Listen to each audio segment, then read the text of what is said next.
পতন দিয়ে শেষ হয়েছে ঢাকা স্টক এক্সচেঞ্জের সপ্তাহের প্রথম কার্যদিবসের লেনদেন।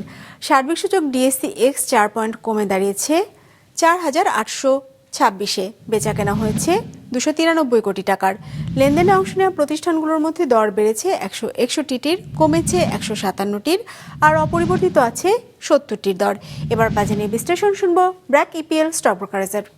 আজ ডিএসএক্স ইন্ডেক্স ক্লোজ হয়েছে 4,826.47 পয়েন্টে, যা গত বৃহস্পতিবার থেকে 4.94 পয়েন্টস কম।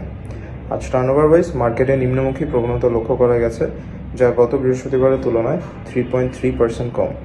উল্লেখ্য, আজকের সেশনে লার্জ ক্যাপ সেক্টরে নেগেটিভ পারফরমেন্স লক্ষ্য করা গেছে, যার মধ্যে হাইয়েস্ট লস হয়েছে এনবিএফআই সেক্টরে, followed by pharmaceuticals and telecommunication.